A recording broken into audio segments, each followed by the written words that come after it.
어떤 분은 에베소서를 정말 보석 같은 신약의 서신서 중에 보석과도 같은 어, 꽃으로 치면 꽃봉오리가 제일 만개한 그런 것이라고도 표현을 했는데, 정말 어떻게 보면 이해가 되는 말 같기도 하고, 어떻게 보면 이렇게 좀 문장이 좀 어려운, 좀 그런 추상적이다 그래야 되나요? 아니면 너무 천상적이다 그래, 그런 것들이 나와요. 그래서 오늘은 그런 것을, 핵심적인 어떤 것을 세 가지 정도를 말씀드리고자 합니다. 오늘 제목이 그의 영광의 찬송입니다. 바울이라는 사람이 지금 감옥에 있거든요. 감옥에 갇혀 있는데 그 에베소에 있는 성도들에게 도대체 무엇이 이렇게 감격스러웠길래 찬송하리로다. 그리고 이제 쭉 얘기를 하는 거예요. 찬송하리로다. 무엇이 이렇게, 바울하고 우리의 차이가 뭡니까? 똑같은 크리스찬이고 예수님을 아는 사람들인데, 바울은 찬송으로 시작합니다. 그가 지금 어디에 있다고요? 감옥에 있는데, 저희들보다 훨씬, 이 사람은 뭐 아무것도 없어요. 지금 어떻게 보면 죽는 것밖에 기다릴 게 없어요. 어떻게 될지도 모르고. 그런데 어떻게 찬송이 나올까? 정말 신기한 거예요, 여러분. 예수님을 믿는다면 우리 다 누리는 복인데, 어떻게 감옥에 갇혀서 아무것도 가지지 않았는데도 당연히 절망하고 당연히 낙심해야 되는데, 어디에 취했는지 이렇게 찬송을 하는가. 보통 사람 같으면 무서워서 숨도 제대로 못 쉬거든요. 숨도 못 쉬는데 무엇을 말하고 있는 것일까? 오늘 여기서 얘기하는 하늘에 속한 그 복들은 도대체 무엇인가? 그래서 오늘 보고자 하는데요. 4절 한번 보시겠습니까? 4절 같이 한번 읽어보겠습니다. 시작. 하나님은 세상이 창조되기 전에 그리스도 안에서 우리를 선택하셔서 사랑 가운데 그 앞에 거룩하고 흠이 없게 하시게 하셨습니다. 그대로 놔둬보세요. 이 본문을. 하나님이 어떻게 하셨냐면 세상을 창조하시기 전에 그리스도 안에서 뭘 하셨습니까? 누구를? 여러분을. 여러분 이름을 한번 불러보세요. 시작. 서재범을. 나를 지구가 딱 지구를, 시간과 공간을 만들기 전에 하나님이 나를 선택하셨다고 얘기합니다. 예정입니다. 선택하셔서 사랑 가운데 그 앞에 거룩과 흠이 없게 하셨다. 우리가 너무 많이 들었기 때문에, 이런 종류의 문장들을 너무 많이 들었기 때문에 잘 안 와닿을 수 있지만, 사실 이것은 그 기독교의, 특히 장로교의 아주 핵심적인 진리예요. 이것이 하나님이 여러분을 뭐 하셨다고요? 택하셨다는 거예요. 왜 택했죠? 왜 저 사람이 아니라 나를 택했죠? 이거 정말 믿는다면, 여러분, 안 믿고 이 세상 떠난 사람도 있어요. 그 사람이 아니라 나는 어떤 이유가 되었건 하나님을 계신 걸 믿고 그런 사람이 되었어요. 왜 내가 그렇게 됐을까? 나는 잘 깨닫는 사람이라서 그런가? 그건 또 아닌 것 같아요. 나보다 더 잘 깨닫는 똑똑한 사람도 많은데, 나는 이 하나님을, 진짜라면, 여러분, 나는 왜 하나님을 제대로 믿고 있는가? 거기에 대해서 답을 할 수 있는 사람이 없어요, 여러분. 아무리 뒤져봐도. 신기하지 않습니까? 그냥 우연인가요? 그냥 부모가 믿어서? 근데 부모가 믿었는데도 안 믿는 자식들도 많잖아요. 그러면은 누가 전도했는데도 안 받아들인 사람이 더 많잖아요. 근데 왜 나는 받아들였냐고요. 난 믿는 가정이건 믿지 않는 가정이건, 내가 정말 이 하나님의 선택을 정말로 믿는다면 여러분과 저의 생각이 달라지게 되어 있습니다. 달라지게 돼 있습니다. 이게 진실이라면. 여러분, 이것이 진실이라면 정말로 하나님이 어떤 내가 모르는 이유로 나를 정말 선택하신 것이 맞다면 내가 지금까지 살아온 인생에 대해서 다시 보게 됩니다. 안 믿으니까 그렇게 안 보는 거지. 믿으면은요 다시 보게 됩니다. 이사야서 55장 9절에 또 중요한 원리가 나오는데, 하늘이 땅보다 높음같이 내 길은 너희 길보다 높으며 내 생각은 너희 생각보다 높으니라. 이런 말씀이 있거든요. 그러니까 하나님의 생각이 우리의 생각보다 훨씬 높아요. 우리는 이해를 못해요. 그래서 성경에 나와 있잖아요. 우리가 왜 내가 선택된 것을 이해 못하는가? 하나님이 더 높은 생각을 갖고 있기 때문에 나는 도저히 그것을 알 수가 없는 것이죠.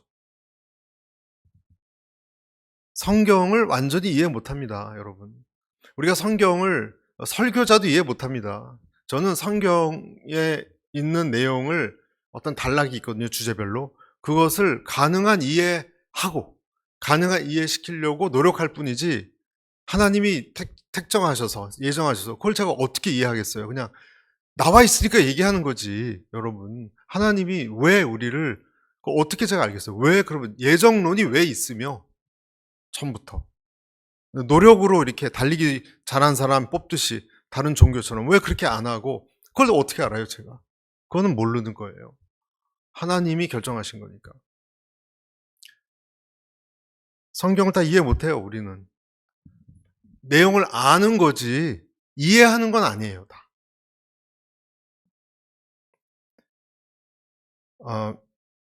이런 말씀이 있습니다. 예정에 대한. 로마서 8장 29절 30절. 하나님이 미리 아신 자들로 또한 그 아들의 형상을 본받게 하기 위하여 미리 정하셨으니, 또 미리 정하신 그들을 또한 부르시고 부르신 그들을 또한 의롭다 하시고 의롭다 하신 그들을 또한 영화롭게 하셨느니라. 지금 어떤 일을 하시냐면 미리 정하고 미리 정한 사람들을 부르고 또 의롭게 하시고, 지금 다 하나님이 주도하고 계세요. 미리 일찌감치 다 계획을 세워서 그렇게 하고 계시다는 거예요. 하나님의 예정에 대해서 아주 명확하게 말하고 있는 구절입니다. 또 있습니다. 나를 보내신 아버지께서 이끌지 아니하면 아무라도 내게 올 수 없으니, 이런 말씀이 있어요. 요한복음 6장에. 아버지가 이끌어야지 온다는 거예요. 예정이죠. 그렇죠? 또 있습니다. 요한복음 15장에 너희가 나를 택한 것이 아니요 내가 너희를 택하여 세웠나니. 그러니까 이 말은 너희는 나를 믿어야지 그렇게 택하지 못한다는 거예요. 우리는 그런 능력이 없다는 거예요. 내가 너희를 믿게 하도록 택해서 믿게 되는 거다, 이 뜻입니다. 사람이 선택하는 게 아니라 하나님이 선택하는 거다라는 말씀, 예정에 대해서 나왔는데요. 다른 데 보면 또 정반대가 나와요. 내가 믿어야지 된다라는 게 나와요. 예를 들어서 베드로후서 3장 9절. 주님은 오직 너희를 대하여 오래 참으사 아무도 멸망치 않고 다 회개하기에 이르기를 원하시느니라. 참는다는 거예요. 오래 참으셔서 우리가 회개해서 돌아오도록. 그러니까 내가 해야 할 일이죠. 여기는 아까랑 좀 다르죠. 또 있습니다. 수고하고 무거운 짐진 자들아 다 내게로 오라. 내가 너희를 쉬게 하리라. 하나님이 부르셨어요. 부르신 수고하고 무거운 짐, 다가가는 건 내가 해야 되는 거예요. 내 책임이에요. 또 다르죠. 또 있습니다. 하나님이 세상을 이처럼 사랑하사 독생자를 주셨으니 이는 저를 믿는 자마다 멸망치 않고. 믿어야지 된다. 그러니까 니들이 믿어야 된다, 이 뜻입니다. 영생을 얻게 하려 하십니다. 또 있습니다. 그러므로 내가 첫째로 권하노니 모든 사람을 위하여 간구와 기도와 도구와 감사를 하되 이것이 우리 구주 하나님 앞에 선하고 받으실 만한 것이니 하나님 모든 사람이 구원을 받으며 진리를 안 데까지 이르기를 원하시느니라. 기다리고 계시겠다는 거예요. 모든 사람들이 구원 얻고 진리를 알기까지. 디모데전서에 있는 말씀이 이 두 가지가 다 있어요. 왜 이런 두 가지를 가르치는가? 왜 이렇게 모순되는 것을 얘기하는가? 한쪽에서는 하나님이 다 정했다 그래 놓고 또 한쪽에서는 인간들아 너희들이 나를 찾아와야 된다라고 얘기하는 것은 이건 뭐 모순이 아닌가? 어느 것이 맞는가? 일치가 안 하지 않느냐? 이렇게 얘기할 수 있는데 이것은 우리 생각이 그렇다는 거예요. 우리의 이렇게 제한된 능력밖에 없는 저희들에게는 그렇게 보일 뿐이지, 사실은 성경은 이 두 가지가 다 있고요. 이 두 가지를 다 운용하고 계세요. 논리적으로 풀지 못할 뿐이지 하나님은 그렇게 하고 계세요. 하나님은 이렇게 말할 수 있습니다. 내가 자발적으로 하나님을 믿기 위하여 노력하는 방식을 예정하셨어요. 그러면 또 모순이 아니잖아요, 그렇게 보면. 그러니까 우리는 다 이해를 못해요. 그런데 이 오늘 선택에 대해서 저 세 가지 말씀드릴 텐데요. 제일 먼저 선택에 대해서입니다. 선택. 선택은 신비로운 거고요. 그 예정과 내가 해야 될 이 두 가지, 그것보다 더 중요한 것은 사실 내가 그 택하심 받았다는 사람에게 일어나는 효력이에요. 효력. 선택받은 사람에게 일어나는 효력 같은 거예요. 무슨 말인가? 여러분, 내가 특정함을 받았다고 느낄 때 행복해집니다. 네, 힘이 납니다. 여러분 믿으세요? 하나님이 성도 한 사람을 선택하기로 영원 전부터 결정하셨다는 것은, 그렇죠, 그가 이 세상에 반드시 태어나도록 결정됐다는 거고요. 그렇죠? 그리고 그가 구원 백성으로 선택되었다면 태어났어야만 해요. 태어나야만 해요. 그러니까 나는 왜 이 세상에 태어났는가? 그 질문할 필요가 없어요. 그것은 하나님이 나를 예정하셨기 때문에 이 세상에 태어나야 돼요. 하나님의 아주 강력한 의지에 의해서. 나는 잘 모르겠어요. 그렇지만 하나님의 뜻이니까 그렇게 답하면 답이 나오는 거예요. 왜 이 예정 교리가 결국 우리가 하나님께 찬양을 드릴 수밖에 없고 찬미를 드릴 수밖에 없냐면, 우리를 지은 것이 기묘하기 때문에 그래요. 그 시편에 보면 뭐 신묘막측하게 지었다고 얘기하잖아요. 근데 그거 말고도, 나를 신묘막측하게 인간을 지은 거 외에도 내 신체적 조건, 나를 지을 때 타고난 배경, 어느 집안에서 남자냐 여자냐, 이것부터 특성, 또 내 성격의 조건, 내 정신적 조건, 다 하나님의, 그렇게 된다면 하나님이 예정하셨기 때문에 하나님이 미리 계획하고 디자인한 결과예요. 여러분 그걸 믿으세요? 내가 만약에 초라하게 태어났다라고 하더라도 내가 보기에 그런 거지, 하나님이 특별한 계획을 가지고 그렇게 만들었어요. 그러니까 달라지죠? 그러니까 이것이 기묘하다는 거예요. 하나님의 어떠한 넓고 깊은 계획 안에서 은밀히 이루어졌다는 거예요. 내가 하나님의 택정을 믿는다면 이런 생각들이 다 이제 긍정이 됩니다. 긍정이 됩니다. 하나님이여 주의 생각이 내게 어찌 그리 보배로우신지요. 시편 39편에 이런 표현이 나와요. 그러니까 내 생김새나 내 환경의 특징이 다 우연이다. 우연히 그냥 이렇게 됐다. 라고 생각한다면 내 자신에 대해서 사람들이 어떻게 될까? 여러분, 하나님이 딱 정한 게 아니라 다 어쩌다 이렇게 됐다 그러면 끊임없이 비교하고 불평하고, 재수가 없었다고, 왜 이런 집에 태어났는가 이렇게 생각한다거나 이렇게 생각하게 돼 있어요. 그러니까 이 차이가 얼마나 다른지 우리가 좀 생각해 보자는 거예요. 또 때로는 기가 죽고 원망하고 낭망합니다. 그래서 내 자신의, 나에 대한 고유한 가치, 확신을 못 가져요. 계속 비교하고 열등의식에 빠지고 또는 교만해지고.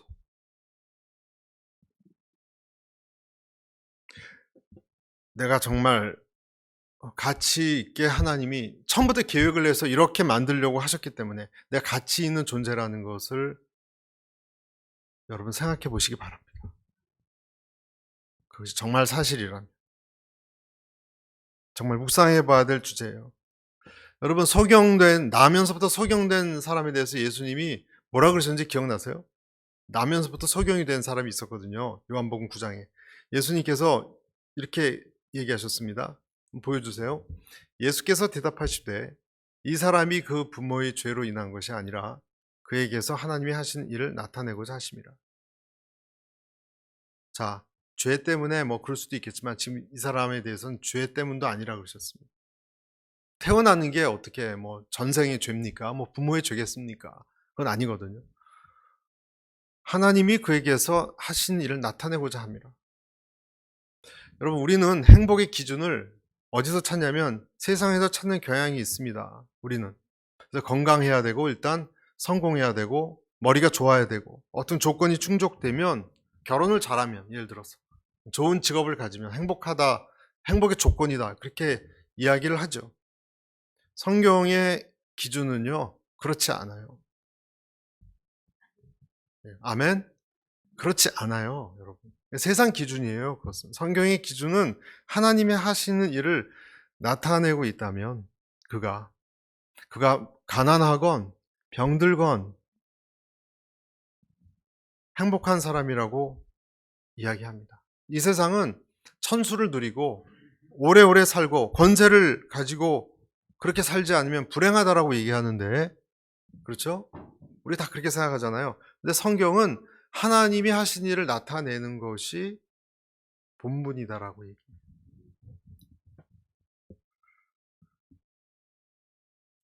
우리는 그렇게 생각 안 하기 때문에 행복의 조건을 바꾸려고 아주 평생 목숨을 바쳐서 노력합니다. 그렇지만 근본적으로 믿는 사람들은 기준 자체가 근본적으로 달라요. 우리는 다른 것이 아니라 내 안에 예수님이 계시기 때문에 감사하고 행복한 사람이에요. 아멘 하셔야 됩니다. 저는 여러분에게 그 행복의 가치관이 한 번 더 확인하고 그렇지 않은 분들은 바뀌어질 수 있기를 바라요. 성경적으로. 바뀌어지지 않는다면, 만약에 이런 식으로 생각되지 않는다면 우리는 아직도 남은 인생 속에 수많은 착오와 실수와 불행과 그런 것 속에서 시간 낭비만 하게 될 거예요. 왜냐하면 예수님이 그러셨군요. 이 사람이 이렇게 태어난 것은 죄 때문도 아니고 하나님이 하신 일을 나타내게 하기 위해서다라고 말씀하셨거든요. 다시 말해서 이것을 한마디로 다르게 표현하면 하나님께 영광을 돌리기 위해서 이렇게 태어났다라고 하는 거예요. 하나님께 영광 돌리기 위해서. 여러분, 내가 어떤 상황이 되었건, 내가 건강하건 병들건, 무엇이 잘못됐건, 나는 그런 것이 아니라 하나님께 영광 돌리는 인생이 되기 위하여 예정된 사람이에요. 이것을 우리는 다시 한번 생각해야 됩니다. 사건들로 하나님께서 여러 사건들, 내 삶에 하나님께 영광 돌리는 반응을 하도록 우리를 지으셨다는 거예요. 그래서 그렇게 내가 만약에 생각을 한다면 정말로 그렇게 좋을 수가 없어요, 여러분. 정말로 내 생각이 그렇게 생각이 된다면 내 인생은 절대로 불행하지 않습니다. 여러분, 불행하지 않습니다. 인생의 불행, 비극, 좌절, 불합리 이런 문제들이요 순식간에 사라집니다. 순식간에 사라집니다. 안 사라진다면 여러분은 아직 그런 세상적인 인간적인 것에 집착하기 때문이에요. 그런데 정말 이것을 여러분이 오늘부터 정말 하나님의 예정 교리를 제대로 믿는다면 그런 내가 가지고 있는 그런 모든 징크스 그런 것이 사라지게 돼 있어요. 순식간에. 왜냐하면 내가 영광스럽게 귀한 축복의 존재라는 거. 내가 찬양 가사 그대로 사랑받기 위해 태어난 사람이기 때문에 내가 결혼을 해도 되고 결혼을 하지 않아도 되고 사업을 잘 일으켜도 되고 사업이 다소 안 돼서 그만두게 되고 그냥 좀 재물도 잃어버리고 그렇게 될 수 있는 거예요. 그런 것은 그렇게까지 절대적인 것이 아니에요. 자식들도 마찬가지예요. 자식 농사가 잘 될 수도 있고, 그런데 그렇게까지 목숨 걸지 않습니다. 결혼이 망했다고 인생 망한 것도 아니고, 대학에 들어가서 좋은 직장에 들어가서 인생 성공한 것도 아니에요. 그 기준하고 완전히 달라요. 내 희망이 거기 있는 거 아니에요. 그래서 우리는 이런 그 고민을 하고 있는 사람들이 있다면, 여러분은 적어도 이곳에 계신 여러분들은 그 사람한테 가서 불행해하지 마십시오. 고민하지 마. 당신의 기준이 잘못됐습니다. 라고 얘기하셔야 돼요. 할렐루야. 여러분, 이게 너무나 중요해요. 우리 보통 뭐 치유, 내면의 상처 얘기하죠. 그거보다 더 중요합니다, 이게. 안 그래요? 내가 과거에 누가 뭐라 그래서 예수님의 보혈로 치유받는 게 그렇게 중요합니까? 아니면 내가 하나님의 영광을 드러내야 하는 것이 본분이라는 이 뼈대를 깨닫는 것이 더 중요합니까? 어느 것이 더, 그러니까 진리를 알면요, 치유가 되는 거예요. 올바로 알면. 당신은 기준이 잘못됐습니다. 그런 것에 너무 연연하지 마십시오. 어떤 분 만나면 연세도 많이 드신 할아버지, 난 잘못 살았어. 왜요? 할아버지들이 그런 얘기 하잖아. 마누라도 도망가고, 자식들도 어쩌고, 사업도 하는 것마다 안 되고. 그 사람에게는 그게 절대적 기준이었어요. 행복의 성공과 실패. 정말 그렇습니까? 성경에 그렇게 나옵니까? 아니라니까요. 사도 바울이 사업 성공했어요, 여러분? 세례 요한이 자식 농사 성공했어요? 달라요, 여러분. 여러분의 고난까지도 하나님께 영광을 돌리기 위해서 있는 것임을 믿으시길 바랍니다. 오늘 이거 하나만이라도, 그래서 꼭 깨닫길 바라고요. 이 하나님의 예정과 관련된 아주 중요한 연관된 단어가 한번 저를 따라서 인도하심이에요. 그래서 여러분, 하나님의 예정을 모르면 인도하심의 뜻도 사실은 잘 몰라요. 인도하심을 어떻게 생각하냐면, 여행 가이드가 내가 어딜 가고 있는데 나를 인도해 주는 거 정도로, 세르파라 그러죠. 세르파, 짐 들어주고, 그런 사람처럼 생각해요, 하나님을. 여러분, 하나님이 인도하심을 여러분 원하십니까? 그게 무슨 뜻인지 아십니까? 사망의 음침한 골짜기로 다닐지라도, 그렇게 나오잖아요. 의의 길로 위하여 나를 인도하시리로다. 그 인도하심이 무슨 뜻인가요? 나할이란 단어를 쓰는데, 이끌림 또는 숨이 벅차게 거품을 내고 뛰다, 이런 뜻이 있습니다. 그러니까 이 말은 뭐냐면 이끌려지는 거예요. 인도하심은 편안한 게 아니에요. 참 인도해줘. 앞에서 내가 지금 로마에 여행을 갔는데 어느 길로 가야 될지 인도자님, 투어 가이드가 인도해줘. 그런 게 아니에요, 여러분. 그게 그 인도하심이 아니에요. 성경 인도하심은. 이 나할이라는 것은 불편한 거예요. 여러분, 인도하심 하면 떠오르는 단어가, 그 성경 구절이 있죠. 잠언 16장 9절. 사람이 마음으로 자기의 길을 계획할지라도 그의 걸음을 인도하시는 이는 누구라? 여호와시니라. 자, 여러분 잘 아시죠? 이 구절 모르시는 분 없죠? 근데 보세요. 이 말씀도 사람이 마음으로 자기 길을 계획할다 할지라도 그 걸음을 인도하신 분, 나는 이쪽으로 계획을 했다 할지라도 하나님이 이쪽으로 인도하신 분이 여호와시다라는 거예요. 그러니까 내가 원하는 방향이 아닐 수도 있어요. 인도하심은 하나님의 방법과 특히 하나님의 방향, 하나님의 때에 이끌어 가시는 것이 인도하심이에요. 그러니까 다른 존재가 나와 다른 방법과 나와 다른 때와 나와 다른 방향으로 끌고 가는 존재가 있다는 거예요. 그분이 고오라고 결정해서 추진하지 않으면 오늘 말씀처럼 아무 데도 못 가요. 사람이 마음으로 아무리 계획을 해봐요. 하나님이 인도하시기로 작정하지 않아서 고 하지 않으면 갈 수가 없어요. 그게 인도하심이에요. 그래서 우리는 여행 가이드가 아니라는 걸 나중에 깨닫고, 덜커덕 예수님 믿고 여행 가이드인 줄 알았더니 아니에요. 그래서 빠져나가려고 하는 사람도 있습니다. 아, 난 힘들어 못 따라가겠다. 도망가고 버팅기고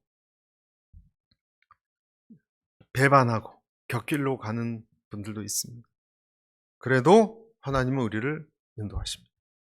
애굽에서 이스라엘을 그렇게 하셨듯이. 덜커덕 나왔죠? 그 나올 땐 좋았죠. 애굽의 고생이 컸으니까 나올 땐 좋았는데 그 다음부터는 광야길이었어요. 인도자는요, 나보다 몇 수를 내다보고 인도하세요.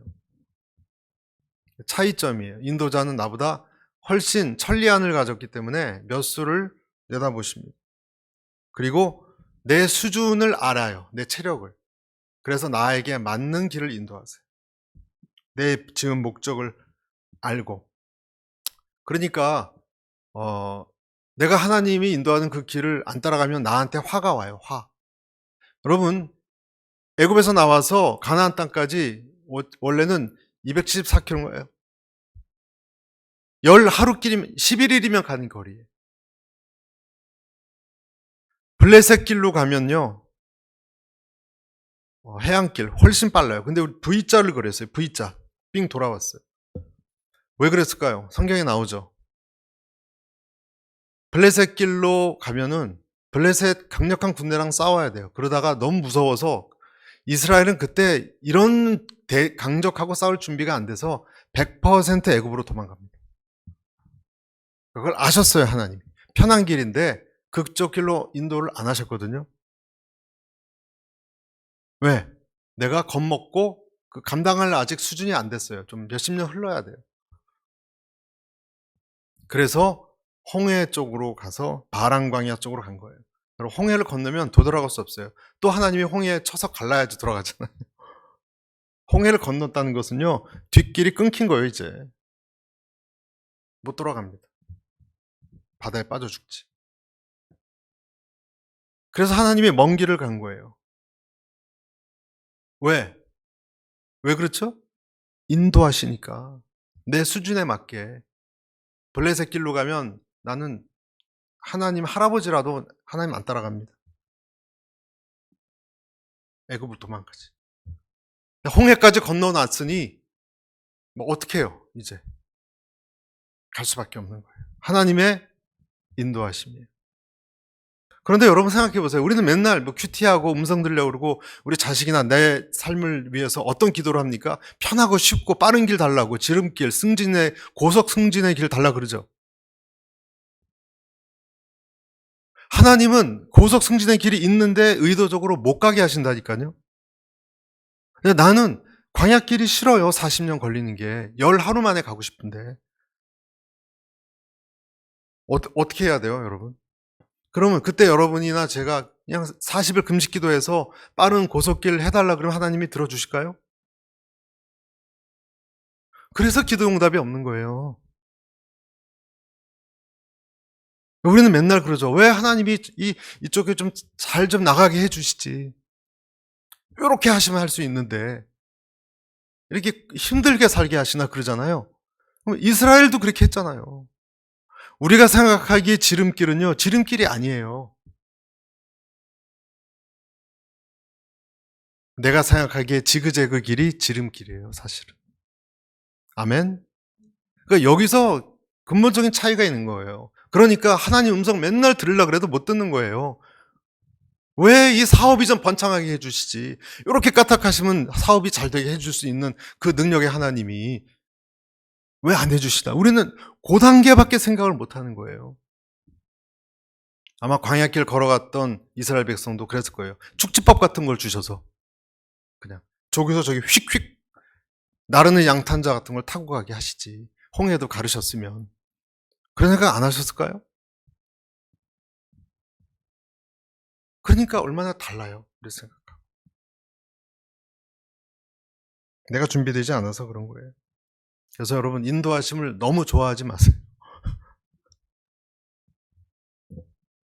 내가 편한 길로 가는 게 아니에요.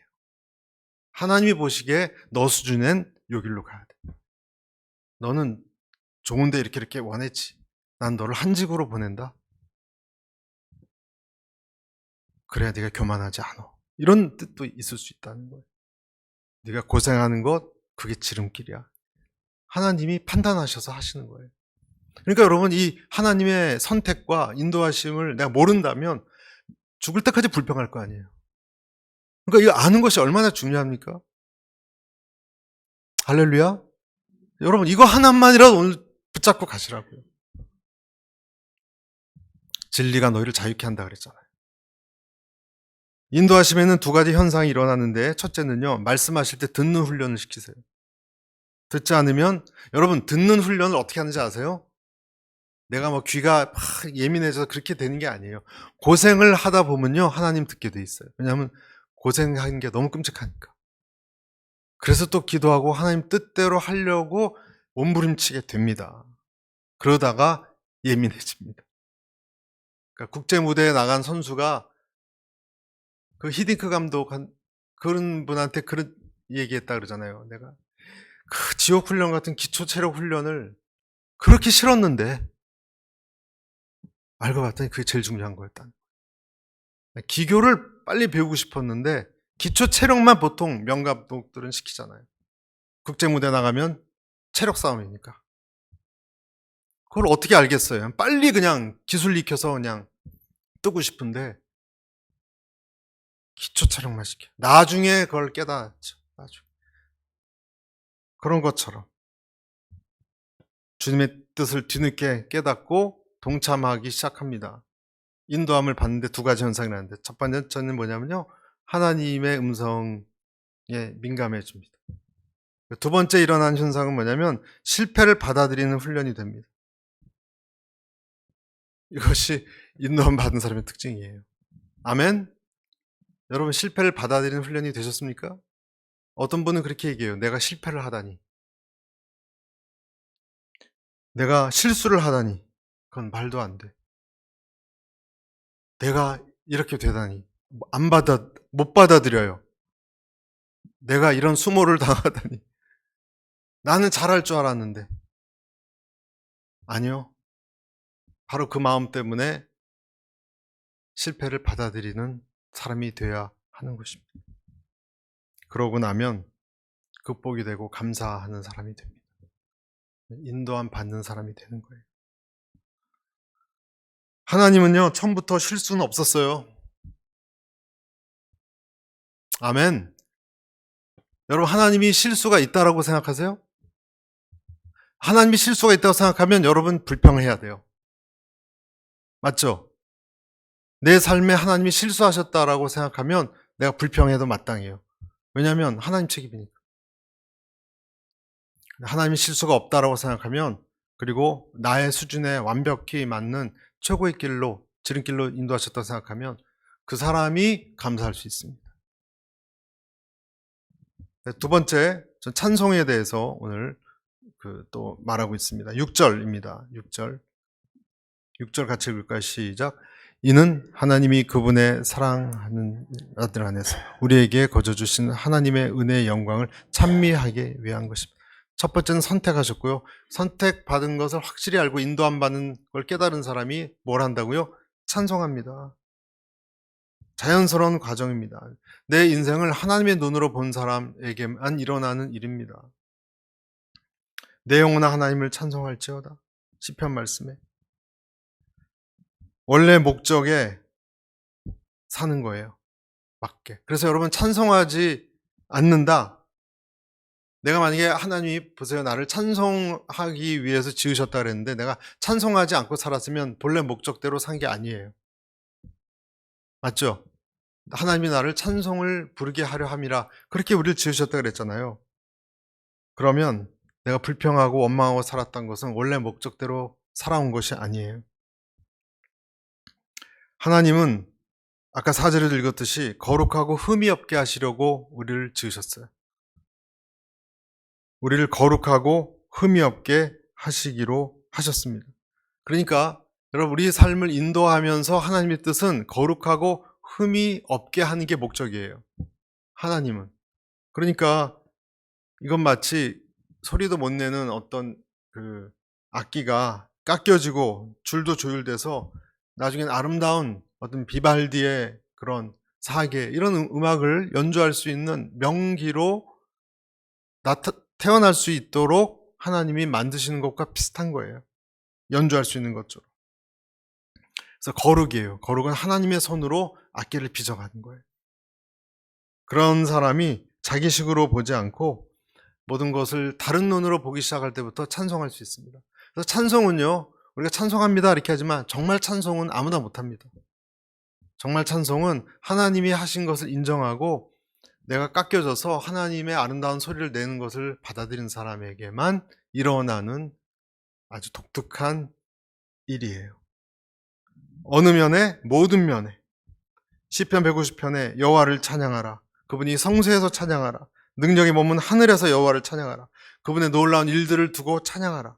시편 136편도 모든 신에게 뛰어난 하나님께 감사하라.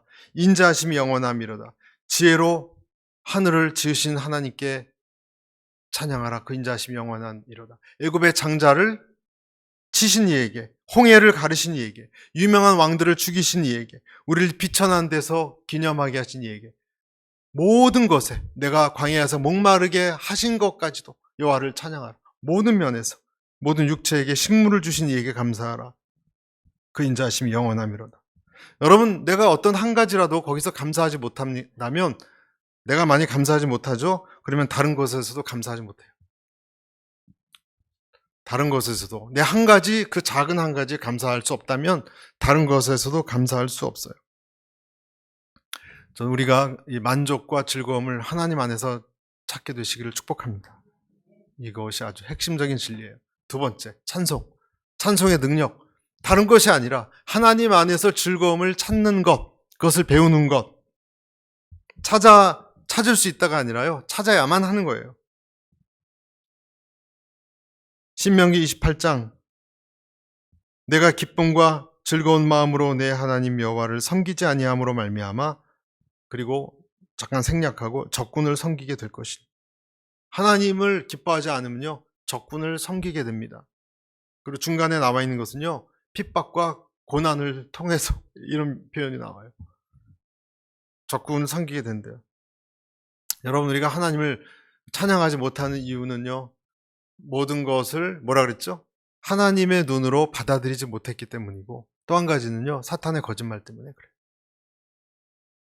그래서 내 귀로 듣는, 또 내 안에서 나오는 생각들 중에서 잘못된 생각에 내가 방해받기 때문에 거짓말과 간교한 논리로 모든 것을 팔아서 이 땅을 사서 보화를 발견한 사람에게, 여러분, 모든 재산을 팔아서 밭을 사라 그랬잖아요. 근데 사탄은 와서 그러는 거예요. 그게 무슨 보화냐고. 그 안에 보석이 있는지 어떻게 아냐고. 그러니까 또 의심이 들어서 못 사는 거예요. 그러니까 계속 왔다 갔다 하는 거예요. 그런 식으로 우리를 중간에서, 하나님은 그를 찬 자에게 상 주시니심을 믿어야 할지니라. 믿음이 없이는 기쁘시게 못하나니, 그 말씀 있지 않습니까? 히브리서 말씀에. 그것도 상 주시는 줄 어떻게 알아? 믿음을 가져서 뭐해? 이렇게 우리 그 생각이 하나님을 찬양하려고만 하면 그런 김 빠지는 생각 때문에 또 손을 놓게 되고 손을 놓게 되는 겁니다. 찬양 대신 불평거리를 줍니다. 그래서 이 부분을 우리가 안 듣기로 해서 싸워야 돼요. 내 안에 하나님의 음성이 있고 또 별도의 음성이 나올 때 그것을 제압해야 되는 것입니다. 마지막 세 번째는 인치심이에요. 오늘 세 가지 말씀드리는데, 첫째는 선택, 두 번째는 뭐라고요? 찬양. 그리고 세 번째 에베소서의 인치심. 13절입니다. 우리 같이 읽어볼까요? 13절 마지막. 시작.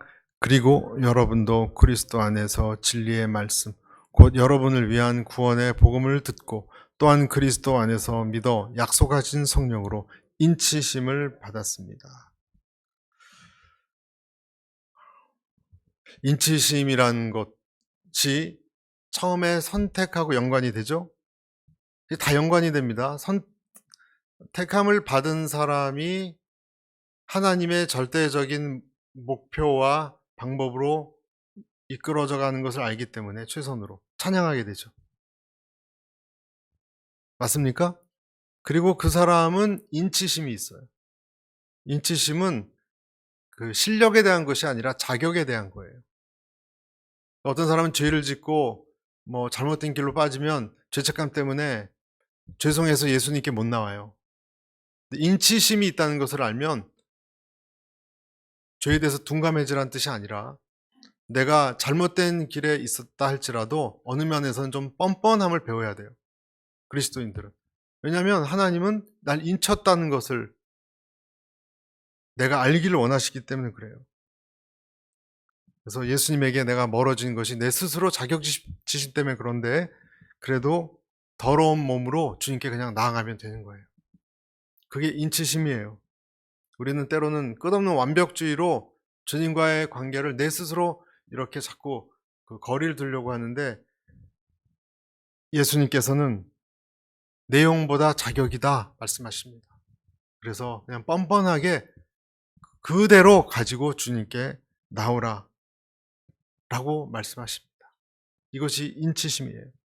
그래서 에베소서 4장 30절 하나님의 성령을 근심하게 하지 말라. 그 안에서 너희가 구원이 날까지 인치심을 받았느니라. 여러분은 인치심을 받았습니까? 인치심을 받은 것을 어떻게 하냐면요. 어떤 일이 일어날 때 어떤 생각이 나요. 어떤 생각이 나게 돼 있어요. 아, 이거 잘못된 거야. 옳은 길로 돌아가야지. 왜냐하면 성령님이 오시면 죄에 대해서, 의에 대해서, 또 심판에 대해서, 세상에 대해서, 죄와 의와 세상에 대해서 책망하신다 그랬어요. 심판하신다 그랬어요. 그러니까 내 마음에 죄와 의와 세상에 대한 것이 있다면 하나님이 그것을 판단하세요. 인치심의 증거예요. 그래서 인치심이 있는 사람은요, 죄를 지어도 오래 못 지어요. 그리고 깊이 들어가려다가 깊이도 못 들어가요. 빠져나와요. 그리고 갈등하다가 다시 예수님에게 다시 나아가요. 성령님이 생각나게 하시니까. 그것이 인치심이에요. 그러니까 에베소서의 감옥에서 바울이 얘기하는 세 가지 단어를 오늘 제가 말씀드렸습니다. 뭘 그렇게 감옥소에서도 영광스러운 찬양을 에베소 교인에게 들려주고자 하느냐? 세 가지예요. 너희들은 어찌됐건 우주가 생기기 전부터 예정되었다. 이해 못하는 거지만 분명한 사실이다. 그것을 따라서 살아라. 그리고 찬양하라. 그리고 인치심이 끝까지 너희를 데리고 갈 것이다. 이것이 바울이 얘기하고자 하는 것입니다. 이것이 성도의 삶입니다. 아멘. 꼭 붙잡고 이 눈으로 이 성경의 개념으로 다시 보셔야 돼요. 내 모든 것을. 그 적용이에요, 그것이. 설교를 듣고 말씀을 듣고 적용하셔야 돼요.